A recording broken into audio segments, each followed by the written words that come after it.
How's it going, everyone? In today's video I'm going to be taking you through a training session, one of my training sessions, and this is, for all intents and purposes, it is a strength session, but this is adapted from my 3-day power building program, and again a little bit more of a strength focus, but can be easily adapted to be like a more muscle building session. So just now, because I'm doing quite a lot of grappling sports, I'm doing a bit judo, doing a bit jiu-jitsu, this is sort of tailored more towards that, so the exercises I've picked, which I'll explain while I'm going through why I've picked them, are more suited to that, but the specifics of the actual exercises can be changed pretty easily. So the first exercise is for you to go and like and subscribe to the channel.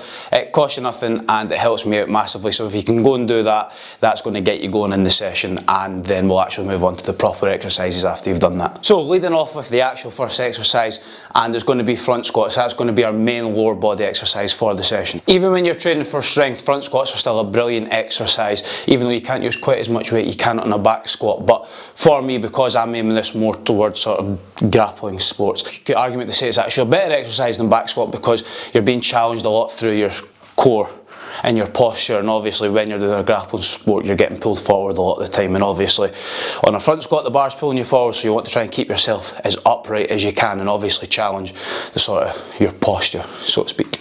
I think a lot of times when people are doing front squats, they almost get a bit too obsessed with trying to say totally poker straight and upright. Now, if you have the mobility and the mechanics for that, that's great, that's totally fine. However, it is okay to tip forward a little bit, and how much you can tip forward is really, there isn't a one size fits all. It's more just you've kind of got a line where, yeah, that's too much tipping, you need to try and straighten that up, or yeah, that's fine, you're tip forward a wee bit and just hold that and that's totally fine. So I'm working in sets of 5 today. I have been working in a general strength phase. I'm not like massively specific towards anything right now, and I'm still trying to build my strength up while keeping a decent amount of volume. So I was working at 6s, I'm now working down to 5 in my little kind of sequence I've got, and I'll keep working down the reps, not quite all the way down to 1, but keep working down. So last week I got 5 at 135, today I'm going up to 140, so because it's my first week at this, I'm not going to put too much pressure on myself. Getting the 5, if I get 3 or 4 the first week, that's a good jumping off point in the next week or two to work towards that 5. When I get 5 there, I'll start to drop the reps down again, heading towards like 4s,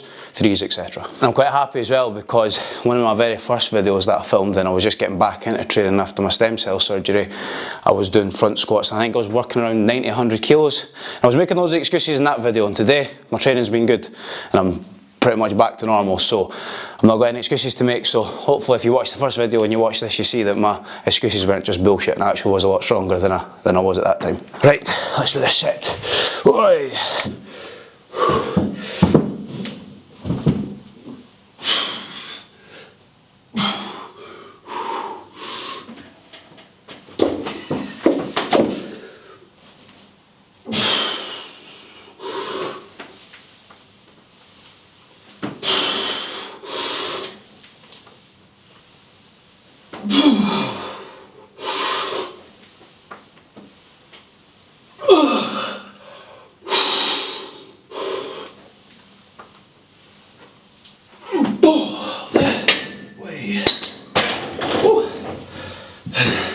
So 4 there, probably could have squeezed out a 5th ugly one out, but we'll keep that in the tank for next week, so we'll be able to add on that extra rep, and I can even go up to 145 and get myself a wee head start on that, but happy enough with 4 at 140. Now moving on to our second exercise, which is going to be our main pulling exercise, and that's going to be weighted pull-ups. So weighted pull-ups I've banged on about for forever.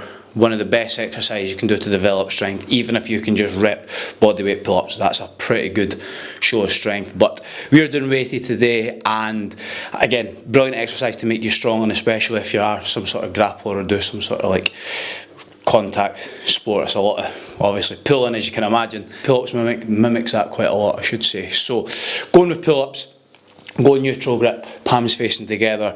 It is the sort of best happy medium for obviously piling on weight, and then, you know, actually being able to do it. That was shit, but anyway, fuck it as was. So once again, I'm working up in sets of 5, working up to 22.5 kilos, and we'll see what I can get. Got 5 at 20 kilos last week, so not paramount that I get the 5 first time around this week, but if I can get a few reps to get me going and then build on that week after week, that's what I'm ideally looking for. Now obviously when I'm working up, I'm still keeping a decent amount of volume. I'm keeping my sets of 5, 6 or whatever it is on the way up. Now obviously if I was to go for like an absolute max effort, like a 5 rep max or a 3 rep max or whatever, I wouldn't be wanting to do that volume on the way up because that's going to tire you out for the actual main set at the top. However, because I'm just in a general strength period just now, I'm really wanting to focus on building and maintaining my work capacity, so how much training I can actually tolerate. Now in terms of the specifics of the actual sets and reps, if I'm working up in sets of 5, obviously I'm limiting what I can actually do for 5 as a max. However, when it comes to the point I want to actually see what I can do for my 5 rep max, when I take those early reps and sets like away and obviously just do as little volume as I can on the way up, I'm going to be so much fresher, and that set of 20 I've done for 5 reps is probably going to turn into 25, 27 and a half, something like that. But to get to that point, it's very important that you do build your work capacity up and don't just try and like chuck like whatever on a bar. Don't do much work on the way up and just see what you can do, because you'll get a little bit of success doing that at the start, but because you've not built your work capacity up, you're going to fall away pretty quickly. Ooh.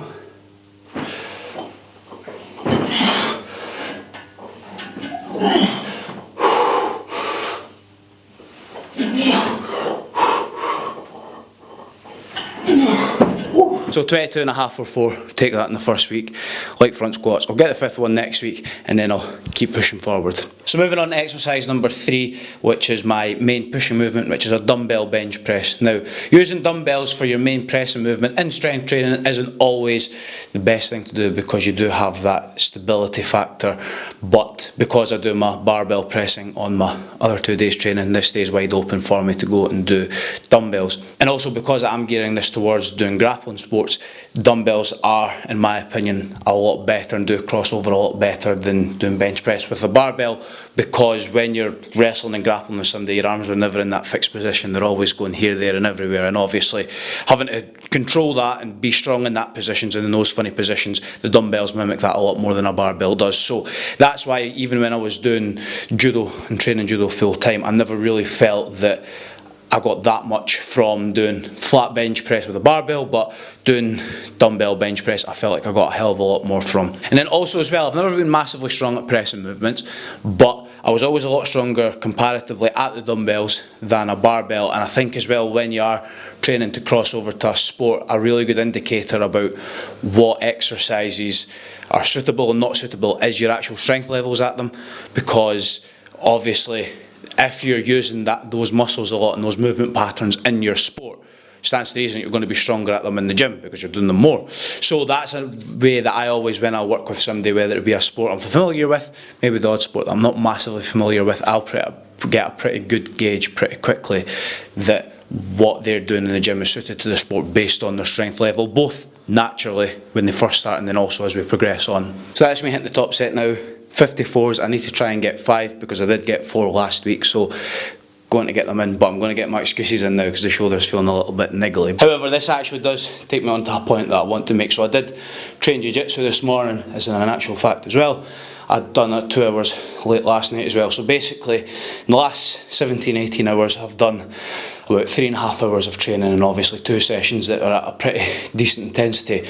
Now, where a lot of athletes and people who train in the gym to cross over to a sport will fall down, a lot of them fall down at the first hurdle and then also ongoing, is when you do 2 forms of training, first of all, when you initially start it, you are going to have that initial reaction of it's going to take the edge off you, you're going to be a bit more sore than usual, a bit more tired than usual, you won't have that little spring in your step. But if you don't persevere through that for a few weeks, you're never going to get used to it. So if you want to be able to tolerate doing more training, you just have to do it, and there's no real solution or easy way around it. And that's what I say to any of the guys I work with who are athletes and training for a sport. I say, when we first start, you're going to have that little edge off you. It's nothing to worry about. The only way you're ever going to get around it is just by doing that training, and then your body gets used to it and it starts to tolerate it. And if that wasn't the case and your body couldn't tolerate training more than once a day, then all your top athletes in the world wouldn't actually train 2-3 times a day. And then ongoing as well, sometimes what you do in the gym will maybe take the wee edge off you when you go into your sport training, and vice versa as well, but that's just all part and parcel of it. You're never going to feel 100% brilliant, refreshed, fully recovered all the time, but if you just stop the minute you feel a little bit sore and tired, you're not letting your body adapt, and your body's never going to adapt to being able to do the more training, get stronger, recover better, etc, etc. So if you are training for a sport in the gym, don't panic if you feel like you are sometimes a little bit more sore and tired, and I know that obviously your sport is a priority, but what you're doing in the gym is to help you with the sport. And the more you do in the gym, both volume wise and intensity wise, the more it's going to help you in the sport. So you're going to have the wee downs sometimes where you do just have that little bit of extra fatigue from the gym, but in the bigger picture, in the long term, it's going to help you. But as long as you stick at it and don't just stop the minute you feel a little bit tired.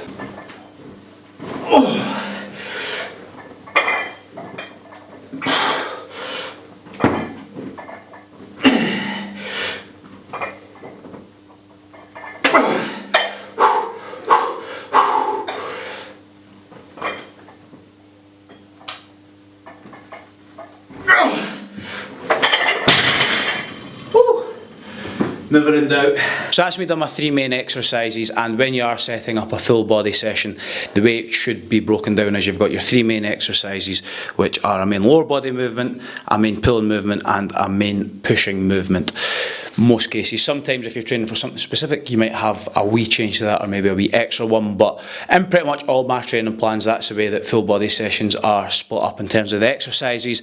And then the following exercises that I'm about to go on to just now, it just really depends what your goals are. If you're more focused on building muscle, you're obviously going to try and hit the remaining muscle groups that you've not worked yet.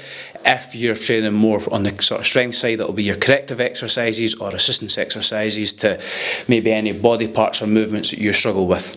And your secondary exercises you're moving on to don't have to be quite as high in intensity. Obviously you still want to over time progress the numbers, but this is more about getting in volume, slightly higher reps, and just keeping a decent consistency over your sets. So my next exercise I'm moving on to is seated dumbbell shoulder press. I'm already feeling pretty fatigued from doing my bench press, so I'm probably not going to go quite as heavy this week. I could obviously do an isolation exercise like a lat raise or something, but I do them on other days, and I do want to have nice strong robust shoulders for grappling people on a mat. So doing the dumbbell shoulder press, upping the reps, dropping the intensity a little bit, and yeah, just getting some volume in for my shoulders, not trying to push on like I am on my dumbbell bench press, but it's a good exercise to do as an accessory movement. You obviously have to work on the stability factor, as I've already explained, like here when you're on the mat and you're grappling. So yeah, I quite regularly will have these, maybe not as like a main exercise for like a combat sport athlete, but definitely as a secondary exercise. So exercise number 5, we are moving on to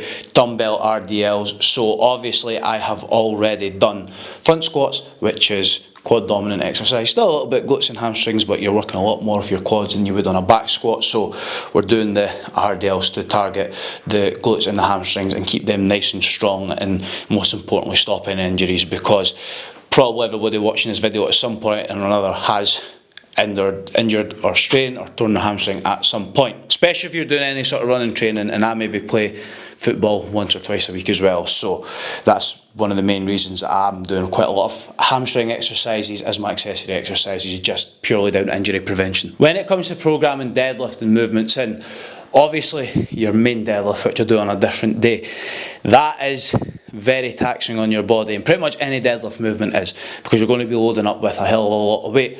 And I am always quite hesitant when programming to put definitely 2 deadlift movements as the absolute maximum I do a week. And in a lot of cases, and with the evidence I've got with myself and with my clients, doing a deadlift movement once a week is more than enough to get good progress because of the intensity you're working at. So the reason I've picked the dumbbell RDLs is because I'm not using as much weight. It's going to be harder because I can do an increased range of motion, and it's basically making me work hard, and I'm not like chasing massive poundages on this, but it's not going to be too taxing on me, because when I come to deadlift in 2 days time, I don't want to have just done a big heavy deadlift movement like a trap bar deadlift or an RDL or a sumo deadlift or something like that. So yeah, that's why for this, it's still a great exercise to do, and it most importantly it serves the purpose that I need it to just now.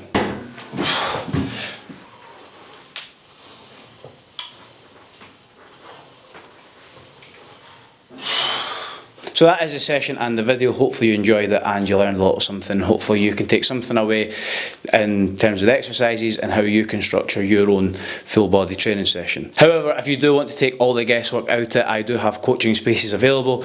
The link to my coaching inquiry form is in the description of the video, or you can feel free to drop me a message on any social media and I'll have a little chat with you. I've got an exclusive September offer on right now, so if you want to take advantage of one of these spaces, if they are still available, please make sure you act quickly on it. All my social media links are all down there as well. If you can like and subscribe, it would make me a big help. And that's pretty much it from me, and I will see you in the next one.